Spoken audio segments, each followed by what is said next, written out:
student athletes Jordan Harrison, JJ Quinterly, and Kaya Watson. Coach, if you would just start off with an opening statement, and then we'll take questions for the student athletes. Sure. I thought, that first half, after those first couple minutes, I thought we really settled in pretty quickly. Got some perimeter shots to fall, so I thought that loosened us up just a little bit. Got the rim a little bit bigger for us, and then I thought our defense kind of took over from there and really allowed us to get going on the offensive end. So proud of their effort. I've been proud of their effort the entire season. We've really kind of done it with defense leading to offense, and I thought we did that in the first half. Second half, maybe not so much. Probably let off a little bit too much for my liking there in the third quarter, because we did not play very well at all in the third quarter, I didn't think. But fortunately, had the big lead to kind of keep them at bay. But we obviously our third time playing Cincinnati. They have a size advantage on us. Kind of a lot of forwards out there with some length that might have bothered us a little bit. And then I thought we started to settle in and did some really good stuff. So proud of the effort. Proud that we're moving on. Glad we got one out of the way here. So now maybe we can just kind of settle in and start to play. But we got a big challenge tomorrow in Kansas State, and we had a close one with them earlier in the year. So I think we'll be ready to go. Okay, raise your hand and a microphone will be brought to you. Luke Lee, Daily Athenaeum. For all the players, tomorrow you have Kansas State. Not the result you wanted last time out against them. Would you rather have this game today to kind of get back in the swing of playing, or would you rather have that extra bye and just start fresh right at them? Jordan, Kaya, and then JJ in that order, please. Honestly, we wanted to get as much rest as we could, but I think having a game before we play Kansas State, we get used to the rims here, just get used to the arena. I think it'll be an advantage for us tomorrow. Kind of what she said. Just kind of getting used to playing on the court would be nice for us tomorrow. I think if we hadn't played some, we would still did what we needed to do. So yeah. Jonathan Hamilton, Daily Athenaeum. You guys caused 23 turnovers tonight. It just seems like every game you guys cause upwards of 20 turnovers. What do you guys think you do that causes so many turnovers? What do you do defensively? JJ, let's start with you, and then Kaya, and then Jordan. I think just our rotations, being in the right spot, and then we got a lot of athletic girls on the team, so just that, our speed, helps us out a lot. So Yeah, I'd say our ball pressure really dictates kind of our defense, and then getting those stops really helps us in offense. So. I think we enjoy getting steals, playing in transition, playing fast, and like Kaya said, that helps us get our offense flowing. So. Yeah, so Kaya, I counted it up after the game. This was your 9th game this season, playing 35 or more minutes. So how do you just prepare for that? Is there something special that you do during training, or is it just you go out there and play? Sorry. Sorry, I tried to get her out a couple times. Couldn't do it. I'd say I'd just go out there and play. I really don't notice it until coach is probably like, "I'll get you one here soon." But yeah, other than that, enjoy being out there. Tanner Inert, United 2. You guys hit 4 or 5 threes in a row early in that second quarter. Kind of went on that run and pulled away a little bit. There have been times where you've done that this season. There's also been some games where the three-point shooting has probably not been what you wanted it to be. Do you think that hitting a couple up early in the game really gets the tone set for you guys, or do you think that sometimes you're just missing open looks and the ball's just not falling your way and you need to do something different? Jordan? Yeah, we like to, I don't know, for some reason, we always start games shooting a lot of threes. But definitely seeing them going in, that gives us momentum, when we feed off making threes in the beginning of the game. So JJ, you also played 25 minutes tonight. You had the brace on your knee. How are you feeling? How did it feel to be out there after the TCU game with that injury? it feels good, honestly. I couldn't see myself not being on the court in this particular time period, so just my team being behind me helps us out a lot. So, You guys went almost 7 minutes in the third quarter without scoring. What do you think went wrong there? Kaya? I would say probably just not making the shots that we took, and then kind of led to them scoring, us not getting stops or fouling. So,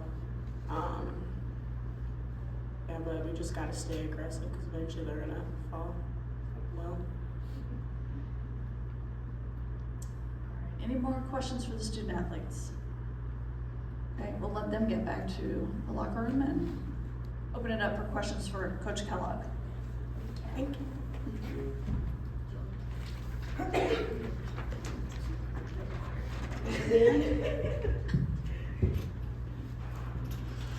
Coach, it was another dominant defensive performance again tonight.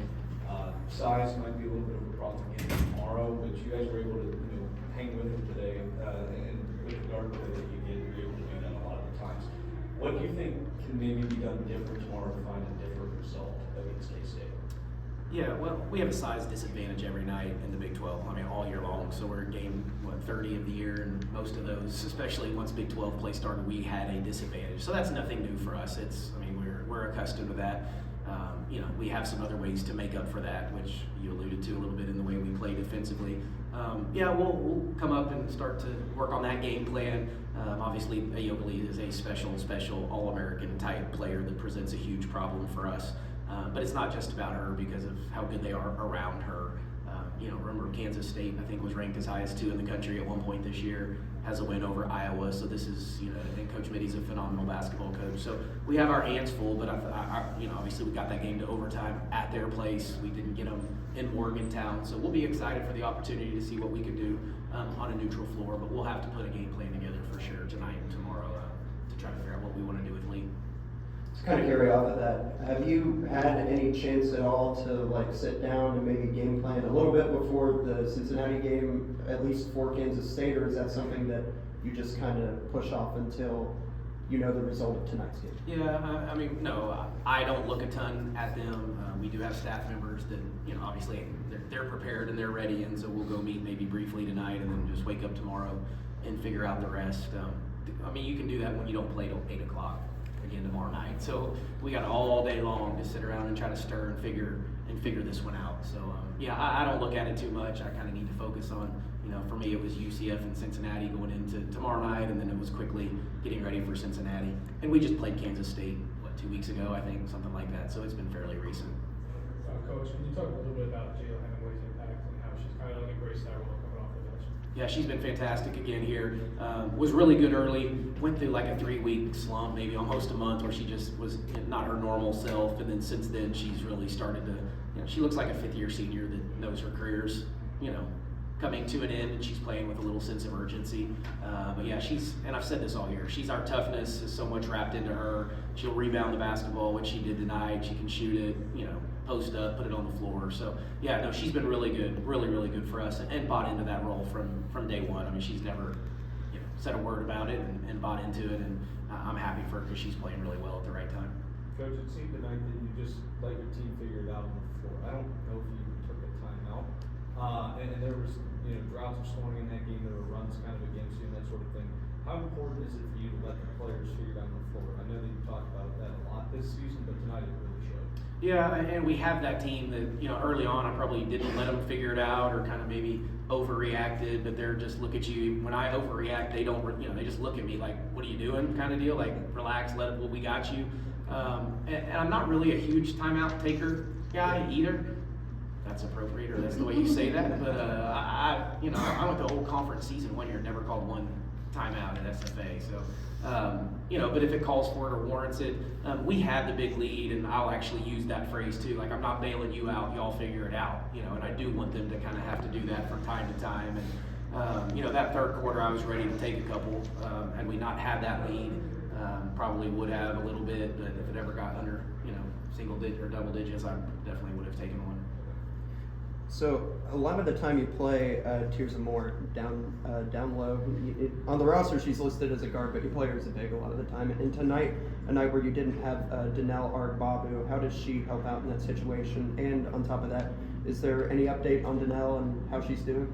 No, Tears should not be listed as a guard, so you cross that, put an F next to that one forward or something like that.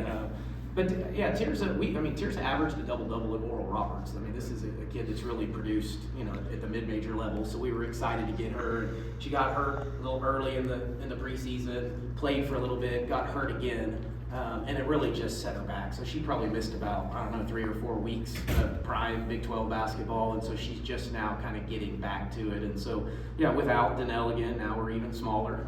Danelle is the one kid that has some size for us, and she wasn't available tonight. I would call it day-to-day with Danelle, and hopefully it's sooner rather than later. Yeah, and on top of that, I think a lot of people on social media talk about this, but your daughter Kaylee is playing in the West Virginia State Tournament with Morgantown High School.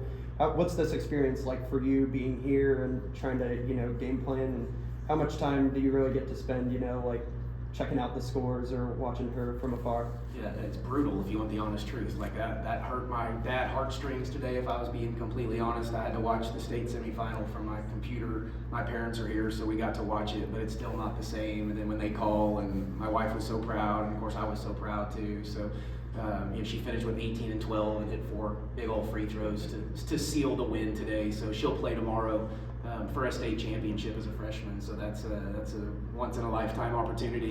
You never know if she'll be back, And so I keep telling her to enjoy the heck out of it. If anybody's got a private jet and wants to come get me tomorrow and take me to Charleston, West Virginia, and bring me back, I would love to be there, but I'm not sure that's going to happen. So that's hard though. That's really, really hard for me if you want the honest truth. I get one crack to kind of raise my kids and be there for them, and I spend most of my time with everybody else's kids, and I knew this day was coming, but it hit me pretty good today after that one that I wasn't there and missed my daughter's semifinal game. But I'm really proud of them. That team has battled through a lot this year, so really, really happy. Go Mohegans tomorrow. Go get you back-to-back state titles. Right there in the middle, on the left. Coach Kathleen Geyer from the Nets. What have you thought of just kind of the setup here this year with the women having their own weekend and being in the Sprint Center for the first time? Yeah, no, it's been first class. Yeah, this has been great. Obviously, I wasn't a part of it in the Big 12 at Municipal, but I was in the MIAA years ago at Northwest Missouri State and played in Municipal. So I've been in that environment, and I've been in this one, and there's a different feel, if I'm being honest. But yeah, when we pulled up to the hotel, it felt different. When we got a little shoot around, I guess yesterday in T-Mobile, and that felt a little different. And then again, we got to watch the game last night and then today and see what the Kansas, they had the faithful out, it looked like, for their game against BYU. So I imagine the crowds will continue to get better as the tournament goes on. Thankful that I guess the women get the spotlight here for a little bit in a great venue, and I'm sure the basketball will continue to get better and better as this weekend goes. But yeah, it felt good. Yeah, they've done a great job. Good luck to you and your daughter tomorrow. Thank you very much. Thanks, Coach. Thanks, Coach. Thanks, Coach.